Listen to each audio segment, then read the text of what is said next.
So one of the key things about the work of the Men and Boys Coalition is an acute awareness of the intersectional nature of many of the issues that we work on, and really there's little greater expression of that than on black men's experience of mental health.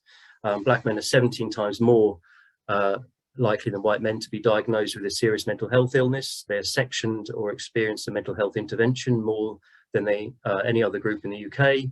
And despite this, they are less likely to access services than men in general and face significant barriers to seeking help when they do. But there are two recent stories that have just come out over the last couple of days, which really highlight a lot of these issues. A 17-year-old black British boy was detained by immigration services, arrested, then detained, even though he's British, having been in a mental health facility.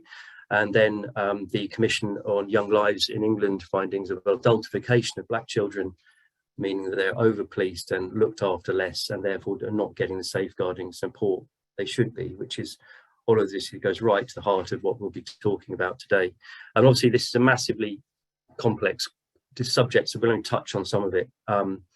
But I am delighted to introduce four leading voices who will be exploring some of the issues. They are Lee Townsend, who is a photographer, mental health campaigner, and engagement consultant with Off the Record, which offers free counselling and mental health support to children and young people in Croydon. Lee is passionate about raising awareness around the barbershop, has served as a place of refuge, renewal and support for African and Caribbean men. We also have Jay Perkins, who is a child, adolescent, family and psychodynamic psychotherapist and founder of and company director of Partisan. Jay set up Partisan to support some of the most marginalised and stigmatised and excluded young people, families and communities who often aren't held in mind by traditional mental health services. And he works with individuals and organisations to improve and create system change. Kevin Brezant is an award-winning youth worker, researcher and lecturer in social work at London Metropolitan University. His work with fathers and services focus on how archaic views of gender roles have a stranglehold on how services perceive men and fathers, especially black men, and how services need to be educated in order to improve better outcomes for men and families. And lastly, and absolutely not leastly, we have Tambo Slavwe, who is a DEI expert and co-founder of Mentality Live, a community that helps men stay connected and open about mental health and well-being. Tambo will discuss why he set up this community and why it's important to have a platform committed to creating safe spaces for black men, and how dynamic events and workshops can encourage long-term positive action and change. So really fantastic speakers and so much to get through. So perhaps should we get straight into it? Lee, lovely to see you. Hi, thanks for the invite, Dan. It's really a pleasure to be here, and I'd like to thank everybody who's joined in. And of course, the Men and Boys Coalition, it's amazing work that you're doing. And just to be in this space is definitely a privilege for myself. So someone who's, I guess I have an addiction to going to my barbershop. My local barbershop is a space where I enter, I hit fists or I bump fists with the people in there, and you're just greeting people who you've never necessarily met before, because there could be new customers and so forth. But there's a sense, there's an affinity, a natural affinity that we share as men in this space. And what I've found is that from working with barbers through the project Off the Record, is that this is not just a space that people who come in on a regular basis feel safe, but even the person who's entering for the first time, for some reason, some magical force takes place that causes them to feel as if they're at home. They can speak freely, they can share, they can use their own natural dialect that they'll speak in with their parents and family members. And what makes this barbershop space so special and so unique, in my opinion, is that the relationship that barbers have with not just the one customer who's in the chair, but sometimes 3 or 4 generations of that same family. And when you're thinking about putting a cutthroat razor to somebody's throat, you're automatically in a physical position of trust, because one slip could be fatal. But we're lucky that where we are in the United Kingdom, we have a trained force. We might not have licensed barbers as they do in the States, but we have a trained force, a skilled set of men, generally speaking. There are women involved in the field as well, who are just so committed to their craft and to creating that environment where people can speak. And it's just so natural. So when we speak with our barbers that we're working with as off the record, what we're finding is that a lot of them don't even recognize how much more they offer than just a trim, how much more they offer than just a haircut, that ability to feel good about yourself because you're now looking good. Even myself, who's got a receding hairline, has joined in this environment and experienced that feeling of upliftment and the lightness. It's almost like the hair carries a weight and a burden. And when it's stripped off, it just transforms the mood that you're actually in as an individual. But on the side of that, it's the natural conversations that take place. It's almost as if you're in a group therapy session without even knowing it, because as the barber leads the discussion some of the times, or facilitates is the better word, you'll see other customers and other people in that space starting to share their concerns, their issues, making the barber a sanctuary for men to come together and share their problems, their issues, what they're going through, and just brush and just zooming through it. So sometimes an issue that might seem very trivial when you're discussing it with your friends, a simple question from your barber, well, what's the point of that? Transforms the whole mindset and the outlook. And I think it's because that defense is no longer there. So Dr. Frank Keating, he did a research called The Cycles of Fear. And he found that Black people have a strong, inherent almost, distrust for mental health services. And when we speak to people like Dr. Jackie Dyer, she speaks about how certain communities within the African and Caribbean community specifically, they feel as if you enter into a mental health institution, that the probability is that you're not necessarily going to come out feeling better. The probability is that you're not going to come out at all, you'll die there. So we're saying that this barbershop space, which is led by people who come from these communities, work in these communities, thrive in these communities, becomes a safe haven for Black men to just be authentically Black, and most importantly, vulnerable.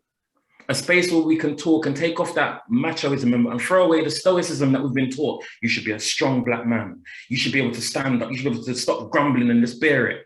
To be somewhere where you can emotionally let down your hair, let go, and begin to express the challenges that you're going through or that you're facing on your day-to-day. And these challenges are far-ranging. As much as the clientele that come into the shops have different career paths and different fields and different lived experiences, say your barristers, your mechanics, your tailors, your shop assistants, your artists, whatever it may be. In the same way, we have our challenges with our lives. And I think that melting pot that is created in this space where we can just be, we can just share, and you're not worrying about the issue of cultural competence, where is somebody going to misinterpret me laughing out loud or lifting my hands or speaking a bit of patois? And I say, you know what I mean? Oh, well, go on. Meaning, how are you? You can just be in that space. And it makes such a huge difference. We see it almost in a similar sort of way with sports. If you're a part of a football team, you develop that family and you can talk and you get along with the guys and you've got your own little rituals that you might do. You wear your socks a certain way, etc., etc. But the thing that I find to be so unique with the barbershops is that with a team, you're seeing the same people over and over again. But when you're going to the barbershop, almost the fixed items or people that you see in that space is the barber. But the customers are going on a revolving door and they'll be here this week, but not necessarily come because everyone has their different cycle. Some people might trim on a Tuesday every fortnight or every month, but there could be an emergency coming up or an event and they're coming at a different time. So you're always meeting someone different. But the one thing that seems consistent is that willingness to take a chance, to let down your hair if it's not shaved off, and to share where you are, who you are, and what you're going through. And I just think that the barbershop is one of those beautiful spaces where, as men, we really can find solutions to our issues. And for Off the Record as a charity, what we're trying to do is to partner with barbers and to train them that they can all become mental health advocates, those who are interested, and be able to support people through their mental health journey, making referrals, offering support, offering guidance, and encouraging people to push back against that taboo, which is mental health, because all of us have a right to be in a positive state of well-being. And if we can find these spaces where we can share that and receive the support that we need in a way that's palatable, that's digestible and has an appeal to us, then we can be victorious and help to reduce some of these suicide rates and some of these issues where men being sectioned because their intervention comes so late in the day, where we're reducing the level of people experiencing severe levels of psychosis because they had the intervention and the support from early on out. So what these barbershop spaces are doing, they're normalizing conversations for men where we can be human and where we can let down our hair and be emotionally vulnerable. They're allowing men to find spaces where they can speak about their problems or be directed to a further channel of support. They're allowing us to change the narrative. It's okay to cry. It's okay to say, I'm feeling pain or I'm hurting. Right now, the topic of discussion is Johnny Depp, if I've not mixed up the name, and the fact that he was experiencing some level of domestic abuse. So now the new topic that we're discussing is men experiencing abuse, and there are people actually exposing what they've been going through, the challenge they've been carrying, the burden for so long, and actually finding support. That's just one example, and there are millions of more. So I just want to close by saying, if you can't quite conjure up the picture of what I'm trying to say, check out the franchise, The Barbershop, or even better and closer to home. Fly over to Peckham via Channel 4, catch up, and watch a series of Desmonds and Pork Pie. Have a good evening. Oh, good day. Thank you so much. Fantastic. Thank you. Fantastically brilliant. Yeah, so I won't go into any questions now. I think perhaps save them to the end. But yeah, very interesting to hear that yeah, the issue of domestic abuse is coming up in that forum as well. Very difficult conversation to be having. Jay, would you like to step forward? Hey, yeah, thanks, Dan, for having me at this month's roundtable. Really appreciate the space. Dan, yeah, I mean, Lee, sorry, your work sounds amazing. And I just really want to hear more about it. And like, I rewatched all of the series of Desmond during lockdown. So I was like, yes, big up Desmond. Yeah, so I'm Jay Perkins. I'm the founder and company director of an organization called Partisan. I started my career as a youth worker, and the work was hard. It's really hard work. And I often kind of found myself feeling like out of my depth, overwhelmed, and left holding like a lot of the mental health needs of young people, which is why essentially I guess I trained as a psychotherapist initially to be able to better support the young people that I was working with in our community. And I trained at an institution called, or a place called the Tavistock in Portman. I don't know how familiar people are with the Tavistock, yeah, which is a real, yeah, it's like a world-renowned institution. And I have really like mixed feelings about my training. So like on the one hand, I learned loads about working with and understanding people. But yeah, on the other hand, like I didn't always feel like I belonged in those spaces. There weren't many people that looked like me in the corridors. I was never taught by anyone of Black heritage. All the psychotherapists who were like idealized and almost seen as like godlike figures were white.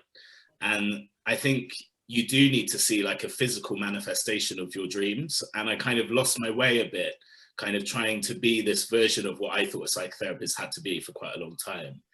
And then kind of parallel to that, I was very aware that the further along like my journey I was going to becoming a psychotherapist, the further I was actually distancing myself from the young people, particularly Black and brown young people who I'd set out to support in the first place.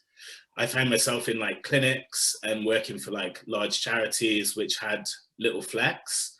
And I was becoming like more and more dissatisfied in the work I was doing. And I started to kind of align, I suppose, more with like community psychology approaches. But yeah, I was stuck within these kind of quite rigid systems, which made it hard to put that work and these ideas into practice. And I guess I kind of knew for quite a long time that, you know, mental health support needed to be different. And I had to start, I guess, by doing something different, which is why I set up the organization called Partisan, which I'll touch on a little bit later.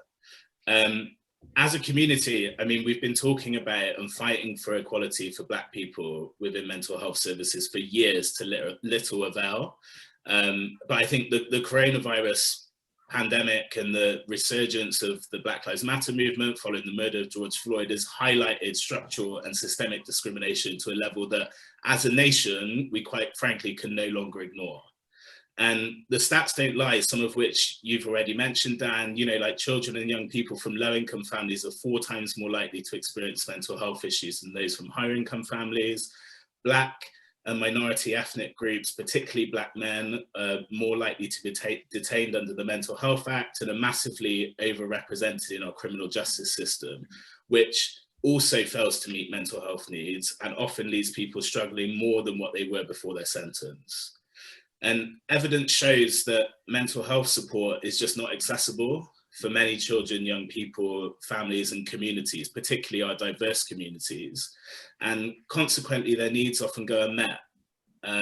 Traditional mental health services, I'd say, you know, like meet the needs of some people, but are just often not flexible enough to meet the specific and complex needs of those who are most marginalized and stigmatized.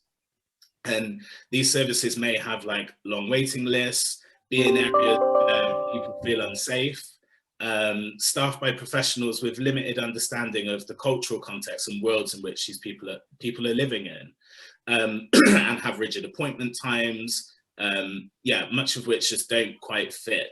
It's just not a good fit always.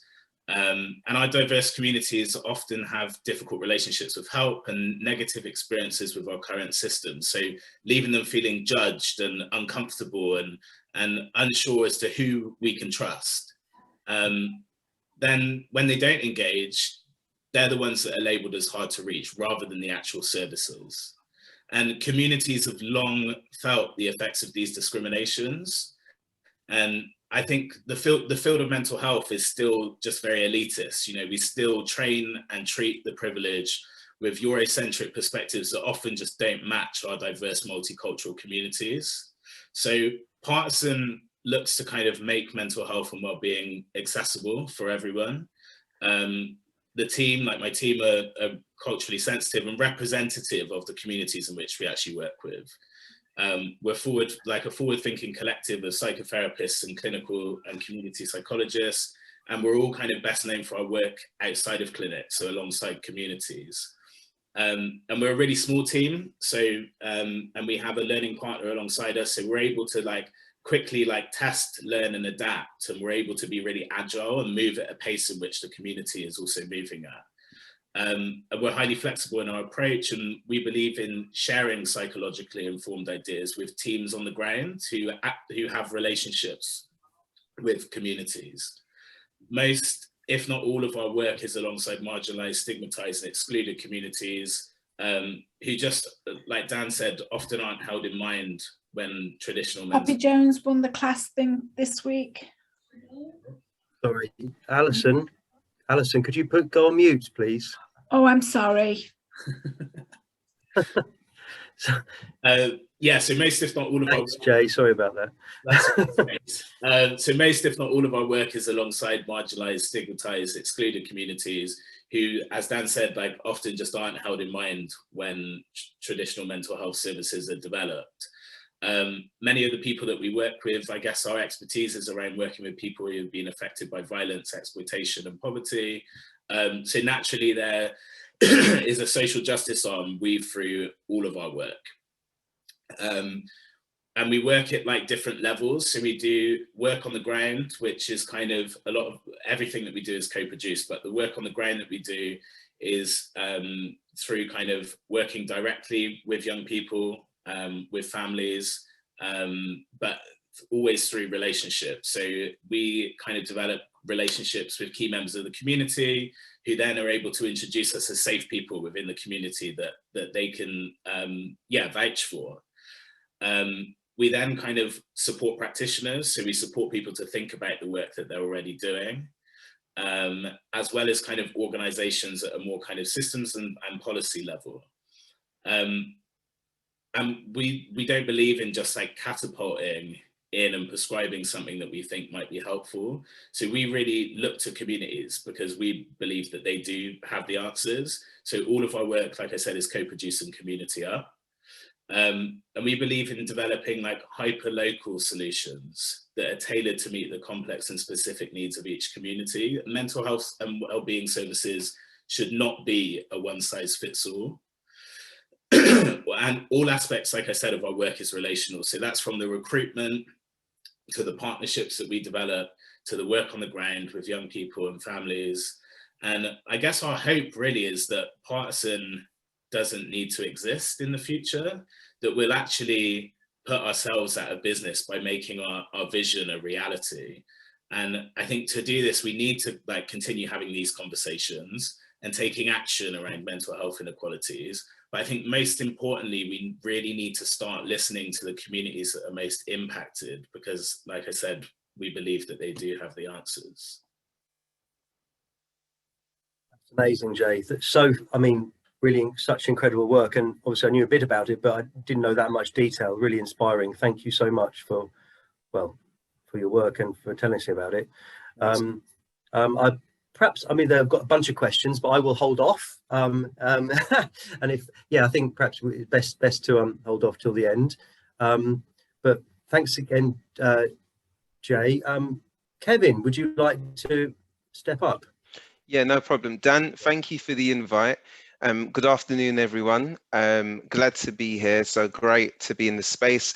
Really inspired, actually, to hear about the great work that Jay and Lee are doing. There's a bit of a theme that's emerging here, and I think I'm going to add to this thread as well. So really great to kind of follow these excellent speakers who have come before me. So as Dan kind of said in my intro, my name's Kevin Brazant. My background's predominantly and previously has been in youth work. And really my current context is working in higher education. So I'm based at London Metropolitan University. I work with students who are studying courses in youth and community work, social work, and those that are wanting to progress into the social professions. And my work is really geared towards supporting students to think about their practice and reflecting on this as part of their learning. And kind of outside of the university, this also extends to my direct work with social work practitioners. So I work with local authorities, usually facilitating training and delivering sessions around kind of reflective supervision practice, and also enabling others to kind of think about their practice, particularly around engaging men and fathers. I'm also supportive of a forum. I support the Forum of Men, enabling their voices, and I'm currently involved in a project called Daddy's Voices, which is predominantly working with fathers based in the London boroughs of Lambeth and Southwark. So that should give you a bit of a context of kind of what I'm working in. And I've worked in this area now for well over 15 years.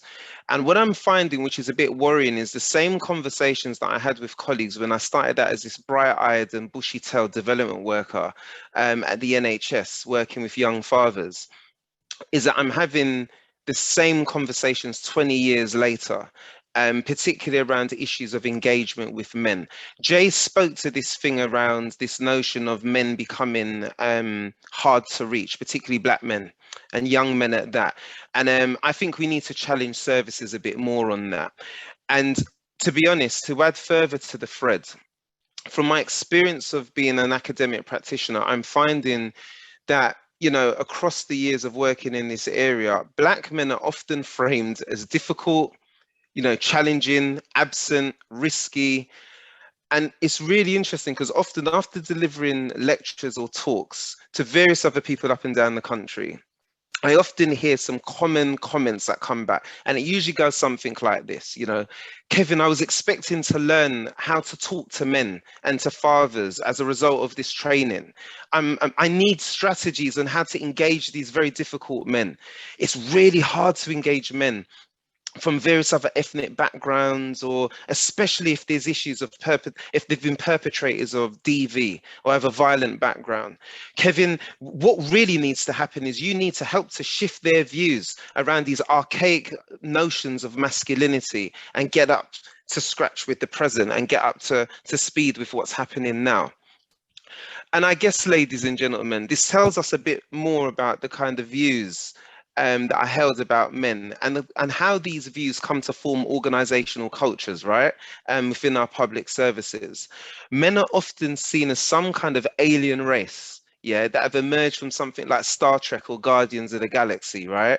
There's always this notion that we need to kind of translate or interpret you know, how to work with men. And often I have to find in these services, I become that guy who usually is that bridge between professionals and work with men directly. And these themes that I'm mentioning or I'm speaking to was recently lifted from a recent research project that I was involved in between 2019 and 2021, where I explored this notion of positive father engagement and what it looks like specifically within social work practice. In light of my initial findings from this project, I really want to kind of make this main point, to be honest. In my opinion, we need to think about this for men generally, but in particular Black men.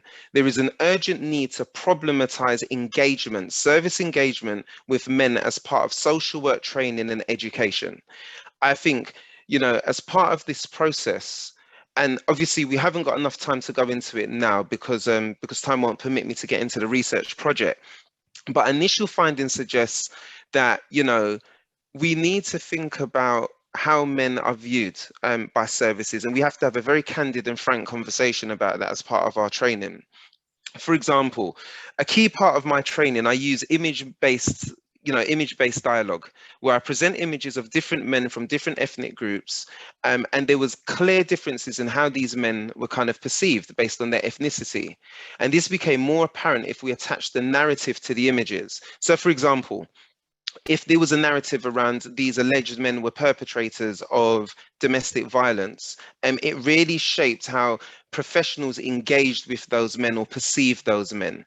They portrayed this hard image that presented engagement with men as being an arduous task for professionals more generally. And this was a theme that kept coming out, particularly when working within social work forums and with practitioners.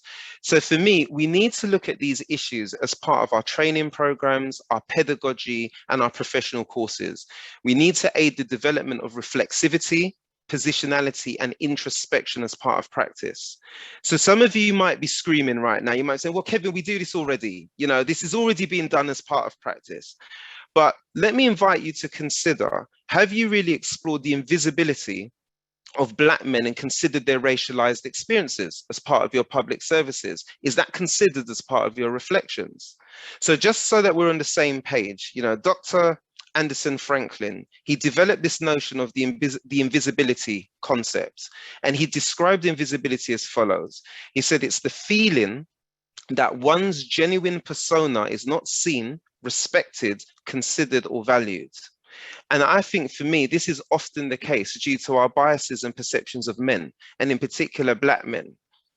How, for example, in our training, are we explicitly tackling these issues of invisibility?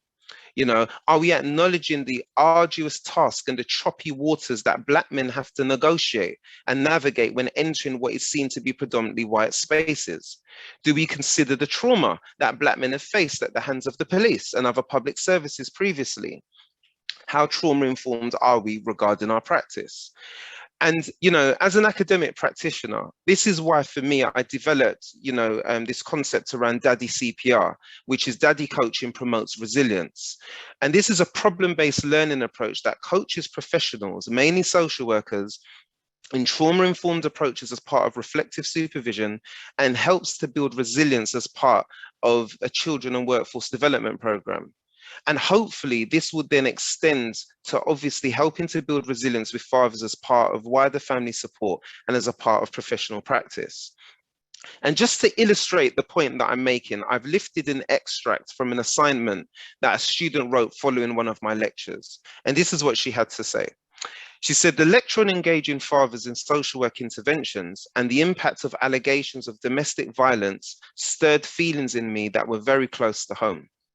My brother, having raised his children from birth until the ages of 10, 8, and 7, found that because of an alleged incident of him pushing his partner, he was imprisoned, lost his job, and denied contact with his children for almost 10 years. As a family, I don't think we've fully recovered from that. Now, when we bring this narrative into perspective, my question would be, well, you know, what is this man's story and who's willing to hear it? You know, what's the impact of what's been the impact on his mental health and his well-being? What negative self-concept does he now have as a result? And how does this impact his relationship with his children? We need to see men in crisis through the filters of their situations and their contexts. For example, the impact of relationship breakdown will be very different to the experience of someone losing a loved one. And I think we need to understand these differences and understand the nuances and the complexities of people's circumstances and situations. And unfortunately, these Black men are often very invisible, I would say, and they're usually unable to share their stories. And frankly, we have a system that, in my opinion, hasn't really been built to hear those views and opinions. And although I recognize the collective progress that we're making around the collective consciousness, around mental health and the well-being for men more generally, I truly fear that services are not up to speed in recognizing and responding to the needs of Black men, particularly around themes of trauma. So on a slightly side note, I think it would be useful, and I know, Dan, you shared this very early on as part of promoting this session. I've got a podcast called Lounge Academics, and there's a really interesting interview that I've done with Yannick Yelepinde. He's an aspiring clinical psychologist. And, you know, he talks very candidly. We have a very candid conversation about some of these issues around Black men and invisibility. And I mean, for those of you that are interested, that are here, I'm happy to share the link to the conversation that we had. But I think it's a real eye-opener into, you know, the things that often are not spoken about. And I guess on that point, I just want to finish by saying, you know, Dan, thanks for the invitation to talk about this. It's something I'm very passionate about as part of my practice, and it's glad to be sharing the platform with such great people and great speakers. So thank you, Dan. Oh, well, Kevin, no, I mean, so powerful. Thank you. I mean, and to have that kind of, I don't know, academic level insight is really fascinating as well. And I think that's one of the great things about the people who've got in the room coming at this issue from slightly different angles, if you like. But as you say, there are common themes without a doubt. And I just, yeah, hopefully, I mean, as I say, there are people in this room from services, from local authorities, and I know maybe there can be a conversation that can happen afterwards. I don't know if we share, you know, perhaps get together and I mean, I'm not, that's not just hypothetical, but perhaps, you know, people who are in this room can share emails and, you know, get together and have another conversation about, you know, what practical action can be taken. Because I think, you know, it's really about being solution focused and what can we, you know, take out of this. But thank you very much, Kevin. Brilliant. Yeah, thank you, and to everybody for being here. Really is fantastic. So, Tambo, would you like to take the next step? Yeah, like after hearing Kevin and Lee and Jay, now all of a sudden I'm extremely nervous simply because of how excellent and eloquent they were in regards to expressing what they do and the work they do. Particularly Kevin around invisibility. I would love to look at that document and actually begin to share that. Rich is really good. Awesome. Dan, you're amazing. Thank you for having me. Really super excited to talk about the work that we do at Mentality Live.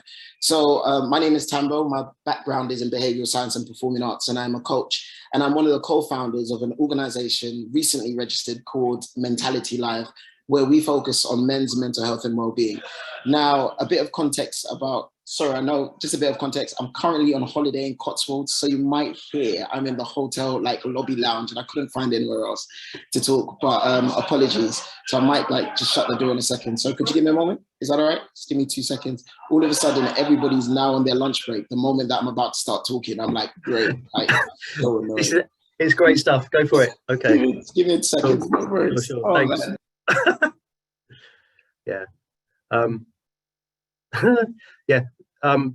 We set out these talks to be informal, which is great because everybody's got lives, right? So manage them. Yeah, so I've just had a message from Owen. Oh, you're back. Oh, are you ready to go? Yes, I am. So sorry, it was proper quick. In my head, I was like, let's see how Dan can actually think on his feet really quick. Just feel not very quick, as it turns out. I failed. It wasn't very good. No worries. Yeah, I'm not. So I will just mention, because actually it did come up. Yeah. Owen Thomas of Future Men has just asked, can we connect with people with similar missions and with a strategic focus and influence on policy? So yeah, I mean, let's look at creating a sort of I don't know, an email thread about having a follow-on conversation about some of the themes that have been raised in this conversation. But sorry, go for it. Dope. So thank you so much for your patience, everyone. So like I said, Mentality Live is a mental health and wellbeing platform that focuses on building really strong communities with men throughout the UK and now internationally, actually. So how Mentality started was really simple. So it's founded by me, myself, Misha, and this amazing woman called Ebbs. And how it came together was that Misha and Ebbs were talking about the fact that they realized that a lot of their male friends consistently, despite having loads of mandem around them and people that they can talk to, always found themselves offloading on them and having these really deep conversations. And then I was brought into that conversation, thinking about how men's mental health is an issue, particularly Black men, is something that we don't discuss because we have such archaic views about what it means to be a man, how it means that you have to be strong, you have to be the silent type. And even when you express your emotions and express your feelings, it's usually coated or masked in banter. And so it's kind of like, oh yeah, I've been feeling a bit this way, but then you just laugh it off and think that's okay. But what we realize is that a lot of men are dying silently. And for us, the key thing was to be able to create communities where men can come together, have these conversations intentionally, and begin to deal with some of the issues that they might be facing in their personal and their professional life. And then Mentality Live was born. And so we have 4 streams in which we operate within Mentality Live. The first is our live events. Now, our live events are an opportunity for men everywhere. I love the example that Lee gave about the barbershop, how you walk into a barbershop and all of a sudden the armor is taken off. Every Black man just knows the moment they walk in, they can spot their brother, they can smile, there's no chip off their shoulder. You can say wagwan, you say what's good. You can argue over plantain, all of that, however you pronounce it. And part of our process for that is to allow men to engage in a positive way. I think the one thing that we've realized, and I grew up on ends, I always laugh, I say, so it says I'm a D&I expert, and I love that title that you gave me, Dan, but my focus really is on race and culture and understanding how we begin to integrate as Black people within the UK, but not only integrate, but actually create our own safe spaces. And so anyways, within the workplace, blah, blah, blah. That's not what I'm here to talk about, but really focusing on Mentality Live. Coming in and creating those spaces where men can begin to engage positively, rather than thinking I need to screw next man because I've seen him somewhere before. You can actually just smile and approach them in a positive way and begin to build those relationships and bonds intentionally. Now, the rest of the team, all of us made up of myself, Misha and Ebbs, we've got a background in coaching. So we implement a lot of those coaching elements within our live events. So we intentionally use questions. We intentionally choose the speakers to speak about specific subjects and topics that allow the audiences to engage in a positive way. And so our Mentality Live events, we started off doing that. We did those probably for the last 3 or 4 years, and they were really good because it allowed us to reach audiences in a way like never before. And what we realized is that a lot of men that came, they would usually come by themselves, but then by coming by themselves, they created a community and a network of men that were interested in their own well-being, as well as their own mental health and how they can feel empowered to begin to address some of those things that might have been like affecting them in their personal life, and just talk really openly. You'd be surprised. There'll be like one of our biggest workshops. We had our biggest event so far. We had about 250 men, and you saw Black men being extremely vulnerable, sharing some of their thoughts, their feelings and emotions. And you'd hear this statement, do you know what? I've never said this in front of anyone. And then you just see them opening up in a way that is so amazing. And for us, that actually amplified our voice and showed us the importance of creating those safe spaces. We then began, like, I'm just giving you a linear journey. We then began our second stream that we focus on is called Mentality Focus. And Mentality Focus is really succinct, focused conversations around specific issues. We recently, at the beginning of the year, we did a collaboration and we did an event in Ghana, which is our second international event, which is amazing. Like, we had Ebbs, she was in Ghana. We had like a team here in the UK, which is literally just like 3 of us running this international event in Ghana. And we're just like, we can't believe we're doing this. And we ended up having about 80 men, and our focus groups are really smaller, but they focus industry specific. And so what we were talking about is specifically in Ghana and other focus events, the first one that we ran, let me give you context. Ghana, we just focused about how men within the entertainment sector, men within specific industries feel a pressure to provide. And what does that look like when you take the African context of what a man is supposed to be, and then thinking about our mental health and the pressures, and how do you begin to unpick and have those conversations? had like 60 men turn up, which was amazing. And then they began to open up and have these discussions, and we call it a dinner service, where we start up with a light question, then we go into a main question where it's really meaty, and then we end with a light kind of humorous conversation that allow men to begin to just open up, but we take them on a journey, allowing them to recognize some of the things that might be affecting them emotionally and mentally, but then also that allow them to connect with other individuals that create or see the same and have that impact or see the same similarities. And for us, when we talk about mentality focus in itself, what we are doing is beginning to unpick men's mental health and well-being, beginning to focus on some of the key areas that they might be affected, that they may not want to talk about openly, but in smaller groups, because not everybody feels comfortable expressing themselves in a crowd of like 250. And so we were just like, let's think about the focus groups. And then what happens that we then began to see that we had a need for where organizations then contacted us for 1 or 2 men from the workshops were like, I work in this organization, would love for you to come in and run a workshop. And we're just like, I love one of my favorite, I think it is it's Richard Branson. He said, sometimes just say yes and then figure out how to do it. And so we were just like, all right, yeah, do you run workshops? And we looked at each other and we're like, yeah, we could do a workshop. And they were just like, yeah, come in. And we ended up creating these amazing workshops that are like an hour and a half, 2 hours that focus specifically on men and communication, Black men and communication within the workplace. How do we begin to communicate as Black men, but also how can we, others around us, communicate with us effectively? And the most importantly, thinking about our mental health and well-being.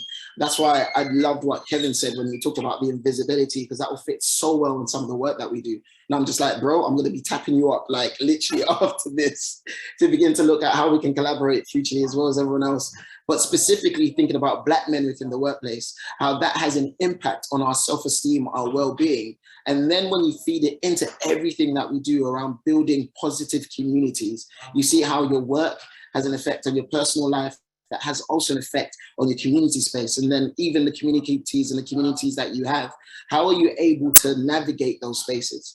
Because I think the one thing that we've learned, especially as men, is that this is me talking generically, is that we compartmentalize a lot of our feelings and our emotions, thinking that one place or one thing doesn't affect the other, when in fact, every single aspect of our life is interconnected. And the idea of building really strong identity requires us to be able to place all the pieces together and know that just because you're thriving and doing like maybe on like a six-figure salary in your personal life or in your professional life doesn't mean that your personal life is functioning well. Or just because your personal life is doing really well, it doesn't mean that your professional life in itself is thriving. And I think that's the beauty of the communities that we set up. We've got people, which leads on to our second thing, which I think that's our fourth thing, our fourth channel. We have like 4 channels. Check out our website. And the 4th channel in itself is something called a night with, which is really about networking. We have one-off events where we have like fireside chats. One of the last 2 that we had, one of them was with Lord Michael Hastings, who's like an amazing man and really huge advocate around like mental health and well-being and empowering Black men. And we had this fireside chat at the Ned. And this is why you have like an amazing team, like Ebbs, who's one of my co-founders, like had a conversation with somebody from the Ned, which ended up getting us to Soho House. And we just talked about our vision and our mission. And then we set up this fireside chat. But within the fireside chat, you had people from South London. And I say South, I always laugh because you can tell when someone's from South. When they don't say South, they say South with an F. So anyways, context. And so we had this fireside chat with Lord Michael Hastings. They come over the bridge and they're in the Ned with like about 80 people, and they're sat there talking about mental health and well-being and what does success really look like for a Black man. But not only that, how do you begin to navigate all these different spaces and these different worlds that you find yourselves in? And so our work really focuses on allowing men to have a voice, but not only have a voice, be able to communicate with anyone and express their feelings and emotions in 3 or 4 different ways. And because we realized that one of my favorite quotes that came out of one of the workshops that we did is that we come from a generation of men. And I say generation, I'm born in the 80s, raised in the 90s. So like I'm a millennial, and we have this generation where the generation before us were very much the silent, strong type, where it's like, yep, I'm strong, I just have to handle everything. But we're a generation that likes to talk, express our feelings, but also show a level of vulnerability and strength, and recognizing that there is strength and vulnerability and they're not mutually exclusive. And so for us, that's something that we've realized that the workshops that we build actually feed into all of that work. And so whenever we're creating events and curating these events, that's all that we're thinking about. How can we create a community of men that are able to express their emotions, their feelings in a positive way, so that they can give back, whether it's so that they give back and actually have balance in every aspect and sphere of their life.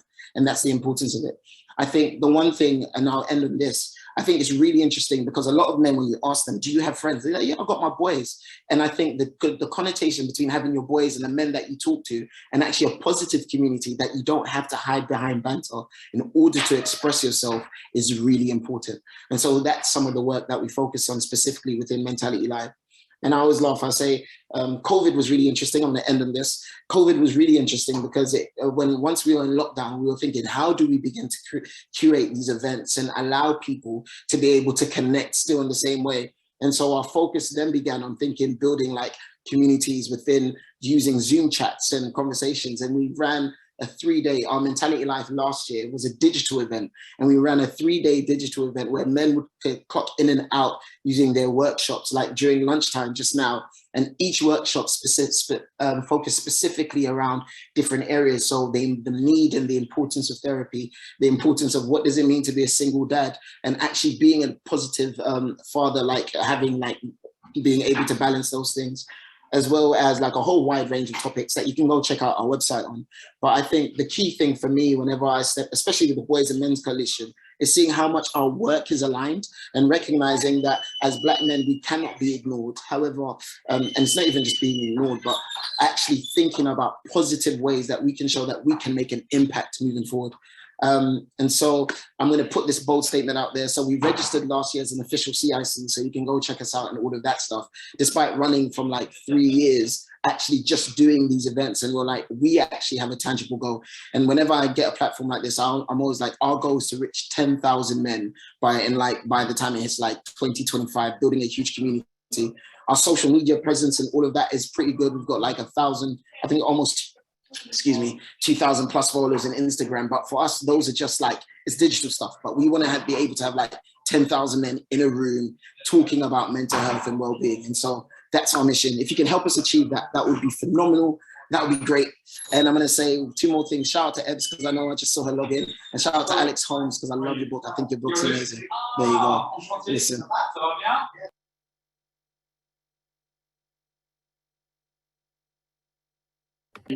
That is fantastic, Tambo. Thanks so much. What a great way to round off our 4 speakers. Yeah, so passionate and really interesting to hear that it sounds like there's, you know, when you as you say, build it and they will come kind of thing. You know, people, you know, you created this space and there is real interest about it. And just, I mean, before I just quick, when you're talking about having for a start, there is a great deal of interest in the chat. So I can see people saying, oh, we're going to share this. I mean, everybody wants to know where the link is. So that's obviously, you know, there's you've struck a chord there. Would these events be in person or would they be online, do you think? A second, I think we just had a bit of noise. Did you say the question was, are they personal or are they online? Yeah, so we do in-person events. So the goal initially, the way it started, was thinking about, so it was always live events. And it was literally just started off as one event, which we celebrate every year. So if you're ever thinking about what to do on International Men's Day, that's our Mentality Live session. And so in the past, we've collaborated with some amazing brands.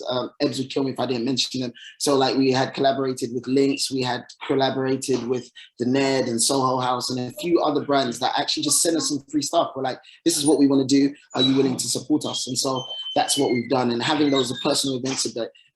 I always laugh, like whenever people come to, and I don't quote unquote Black events, they never expect a level of excellence. And so usually people come in and there's like this free goodie bag and you look in the bag and there's like links, there's a book, there's like signed different like things that they can use. And one of our biggest contributors actually is Calm. And Calm, every year they always spend a spokesperson to begin to just talk about men's mental health and well-being. So campaign against living miserably, I believe that's what they do. And they focus and broaden their horizons. And for us, that's exactly what we want to do. Because we realize that and I think everyone knows about this, and I know I'm talking about Zoom fatigue, ironically we're on Zoom, but it's so great having men in the room to be able to have a conversation and just, I know it sounds weird, but like spud your guy, like give them a hug. I'm kind of a hugger, so usually I do that kind of like the manly handshake, like you always get that kind of thing. And so that kind of thing is really important when you're having in-person and live events, those sort of things.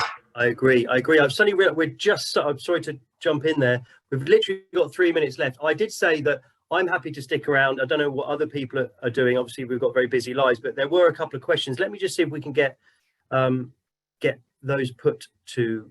So the first one was from Michael. As I'm no longer that interested in integrating with white majority society, do we need racial specific mental health interventions?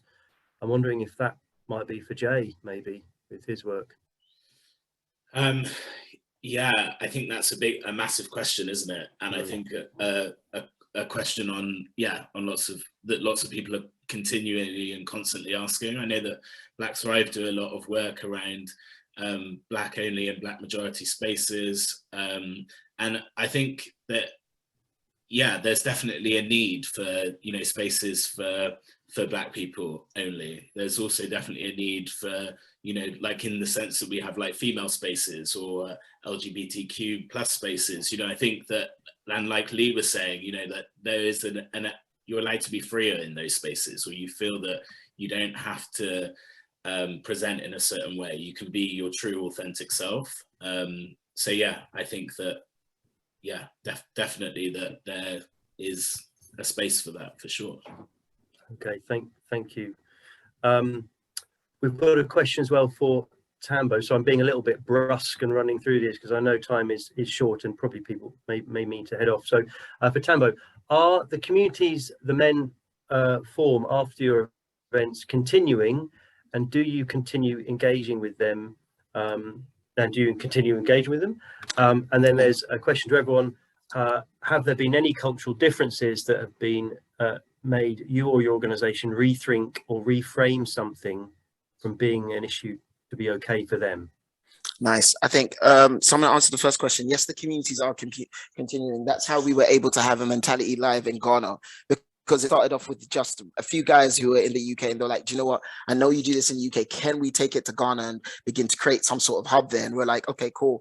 And so that's one of our focuses on trying to continue how these events can consistently build community across the UK. And so like our ultimate goal again with the 10,000 plus men is strategically thinking about how we can have one in North London, South London, East London and West London, so that those communities don't break, in regards giving men the opportunity to continue that conversation. And that's pretty much it. Oh, we also had one in Trinidad and Tobago, I think like a year before, 2 years before, which was one of our community leaders just saying, do you know what, I'm going back on holiday for a day. Can I take like one of your workshops with us? And we just sent him the deck, and he had this amazing event over there, which we've got like pictures of, etc. So that sort of thing. Thank you, Tambo. Lee, so this is going, it's being spread around quite well across the different everybody. So as a counselling charity, how is Off the Record partner with local barbers? Okay, cool. I'm glad that you asked that. And also, there was another question that came up a while ago about cultural differences, and has that caused us to have to adapt in any way? And Off the Record has found ourselves that we've had to be very responsive and innovative with the way that we engage with our clientele. So we work with young people between the ages of 13 to 25. And what we've found is that from engaging with the barbers, the learning that we've taken on and how we've had to adapt is that, first off, we recognize that the barbers are pillars within the community where there's an instant level of trust. So we created these small referral cards the size of an Oyster card that had different services on it that both adults and young people could access if they needed it. So when a barber's giving someone change, they'd be like, listen, I heard what you said, bro, check out number 4. And number 4 might be Off the Records counselling services. But in addition to that, we recognize that the Eurocentric approach to counselling and how we deliver it in the spaces that we're operating doesn't work for everyone. So what we realized from engaging in this barbershop space is that some of our young people need to be reached to and engaged with differently. So the referrals that we get from the gangs team or anybody in Croydon or Merton or Sutton who've been affected by the criminal justice system, we have something that we call the CRIS project. So we've got a diverse mix of counsellors, different shapes, sizes and nationalities, who will actually meet the clients in a space where they feel safe. That could be a CAF, it could be a local library, it could be a community centre, the Legacy Youth Zone. So no one else really knows that it's actually a counselling session taking place. In some instances, they can't be seen, but it's the fact that the young person actually feels comfortable in that space. And that breaks down another barrier that's already in the way when they're trying to access a counselling service from the very off.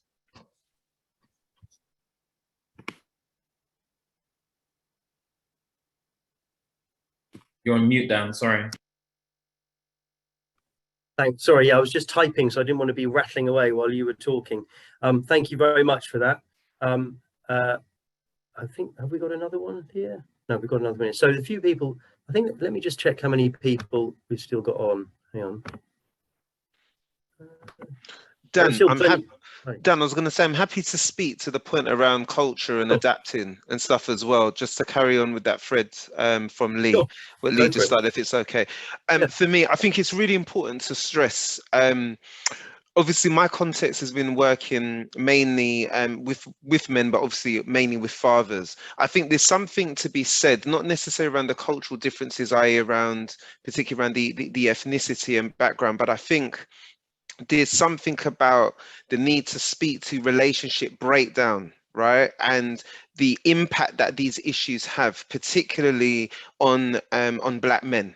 Okay, I think in terms of supporting Black men, there's often a view, Black men are often vilified, let's just be real, in terms when it comes to family, often framed as absent. And I think sometimes services often have this attitude that, well, normally Black men don't check for their kids, you know, they don't really take an interest. And I think it's very important to look at the need to think around support and services and how they respond specifically to relationship breakdown, family breakdown, and the theme of parental alienation, where you know, alleged allegations have been made about a father that may be not untrue, right, around domestic violence and the impact that this has, especially where then the access to support that men then have just shrinks to literally nothing. Okay, in terms of public services and even within communities. And when we talk about the Black community and diaspora, often I've already seen a division between men who may be married and in relationships, and then, you know, men that obviously are going through troubles with their relationships, or there's been a breakdown. Often, you know, it's often frowned upon, you know, you kind of failed in your duties to be a dad. So there's a bit of snobbery in that as well, you know, between kind of communities. And I think it's very important to pick up that thread, that narrative that I spoke about earlier with that extract that my student reflected on. It's really important that we hold that in mind, I guess. So in terms of the cultural adaptations, I think for me, it's really amplifying the voices of the unheard for me. And that's an unheard narrative. Yeah.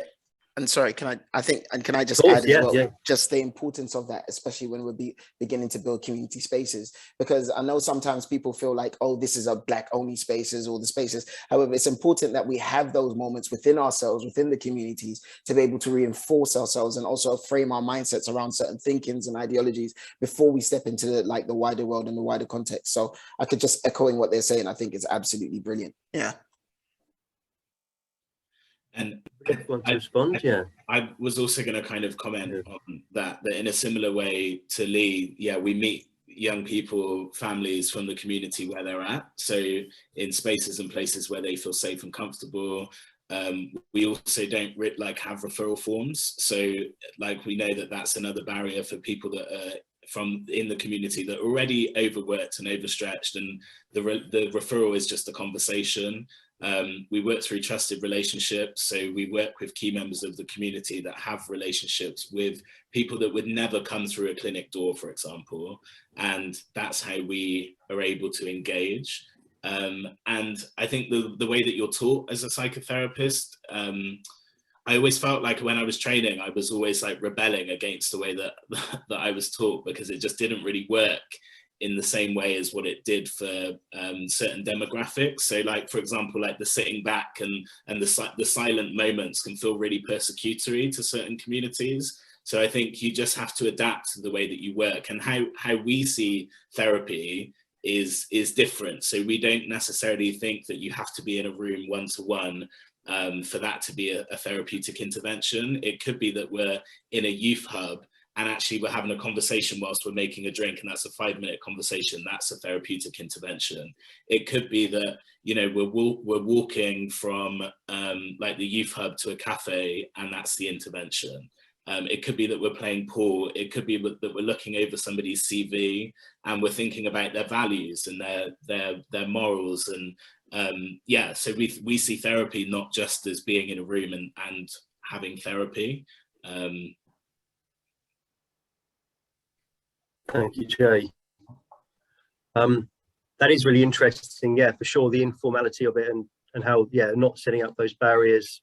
I mean, what it puts me in mind of a little bit is the UK Men's Sheds Association approach, which is shoulder to shoulder, not face to face, which, yeah, men find in general find the sort of face to face kind of communication a bit more intimidating and you know, as you say, perhaps accusatory. So I don't know if there's more questions. I think I might chip in with just a question while I'm here. I mean, I mean, I know, just to distill some of the, because I'm conscious of you know, the great representatives of local authorities and services in this call. What I'd be really interested if each of you were able to say, you know, very briefly, what they can do to reach out to Black men in their catchment areas. You know, what practical steps would be good for them to think about. Perhaps start with you, Lee. Would you be interested in answering that question? I think it's important that we make it clear that it's not a one-size-fits-all approach. The best way that you can engage with Black men, if you're really serious about it, is try to find a small group that you can start this co-designing process with. What works best for your community?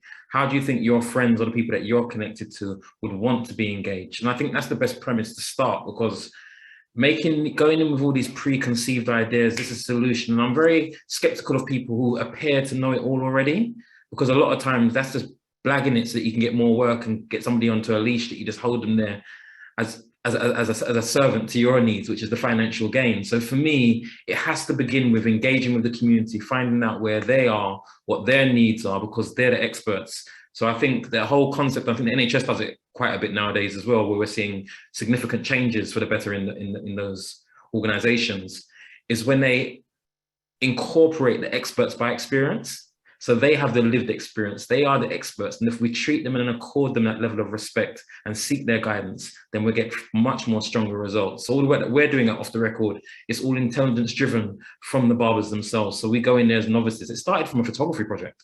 We're just documenting the relationship, and that's how the learning has been developed as we've formulated those relationships, given them the trust and the respect, and allowed them to guide us. Thank you. Tambo, would you like to comment on that? Yeah, I think it's so funny. It was going to be a shameless plug, and I was just like, get us in to actually have a conversation about it, because I think the problem is a lot of the time that within Greater London authorities and different, what happens is that they think that they have in those internal solutions, but sometimes it's important to reach out to guys like Kevin, Lee, Jay, myself, just in order to have that authentic approach, because there is no bias approach from our end. But what we want to do is making sure that the best policies or the best approach is used in order to reach out to more Black men. And I think what that also does is that takes away, and the second element actually is having a long-term view approach as opposed to just momentary. Because the reason why, from our perspective, we set ourselves such a huge benchmark is because we know that there are few steps that we need to do in order to create a community that strong, and the steps and the processes that are required. And I think by having a long-term vision approach where we're not just going to focus on this for the next 3 or 4 years, but actually thinking what is the great impact that we can have in the next 10 years, that's where the true impact can be measured, when you actually begin to see not only the seeds that you've sown, but the fruits and the results of everything that you've been able to build. And so those would be definitely my 2 approaches. Number 1, get one of us in. Number 2, think about the long-term approach, beginning to think about the steps that you can take in order to make this work, not only just momentary, but effective, so that it becomes autonomous and actually works by itself. Fantastic. Yeah, I mean, there's a seed of an idea there, isn't there? Kind of a consultancy, a go-to, you know, where people can come and find the right people to bring in and to, to consult with their organisation about how to go about these things. Kevin, would you be up for it?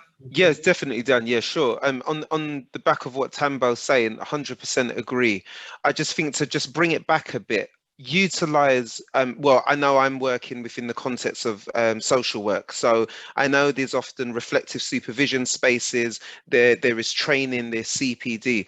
I would encourage you to really look at in conflict slightly or in contrast to what Tamba was saying, look into your service. There may well be resources that are already there. There will be individuals who are best placed, that may be from the communities or reflect the communities, that can add to that narrative. So let's enable the voices of your workforce and the colleagues that you're working with who may be best placed to advise or do some in-house or internal training. So I think it's very important that we look in, but you have to have those developmental spaces to enable that to happen. You've got to be able to access those training spaces that can enable that, and therefore you would save on a bit of funding as well, you know, because then you won't need to get external input if you're able to do that. So I think definitely peer support and peer cascaded training is always good. Failing that, if it's a real issue that you're finding and there's a bit of a blind spot to your practice, then I would encourage you to invite in external people who may be best placed, who have the cultural competence, who are knowledgeable around certain approaches to get the best out of your team in facilitating those conversations. And I think remaining solution focused is always the way for me. So it's always good about bringing people in who can help to facilitate that process, whilst also being able to cascade that so it doesn't become reliant on individuals outside or other organizations, and it doesn't become reliant on that one person who got trained in that method and then leaves to go somewhere else. It's very important that you embed that process and it's cascaded down. That's something I'm very passionate about in terms of my pedagogy and teaching. I'm tired of being brought in to do this stuff and then I'm invited again a year down the line to the same organization. You know, it would be nice to hear, actually, Kevin, a bit like what Jay said a bit earlier, I'm done without a job here. You know, I've been able to embed that learning, and if anything, I can come back to do a refresher, but not to repeat and rehash what's already been done before, if that makes sense. And so embedded is the way forward. And just to add to what Kevin said, that sounds like the trainer model, right? So like, even regardless, what you're happening is that people within the organization can then take on the baton. The moment you said that, I was like, brilliant, should have thought of that. Well done. Brilliant. Thank you so much, Kevin. I mean, a lot of your work is precisely this, Jay, but I mean, is there any, you know, kind of a succinct summary? I think kind of just to echo what the others have said, you know, it's about going into, or I think co-production itself is actually really hard and it's really difficult, and you have to be prepared to put the work in, and you have to actually also be prepared that it's lengthy and it takes a really long time. Communities, for good reason, don't trust professionals. So you need to start by building those relationships, start by building that trust. And it might just be like we often might just pop into a youth club for 5 minutes just to show our face and introduce us, and keep doing that over a long period of time. And also going in with no agenda and not seeing yourself as the expert. I think we're always taught to, in all of our trainings and in our different workplaces, that we're the expert in this, but actually going in with no agenda and not seeing ourselves as the expert and asking the community for help, the ones who are actually the experts in what is needed and what would be useful and helpful, is essential. But also I think there needs to be an element, I think there's that, but then there also needs to be an element of flexibility from the organization. So if you want to go in and do that work, there needs to be the organization that you're working for also needs to be able to be responsive and flexible and innovative. Otherwise you're wasting your time. And I think that all too often we expect to go into communities and people to offer this work for free and offer their expertise for free. It's not free. Their knowledge and expertise is actually we can't do the work without them. So actually they should rightfully be paid for that.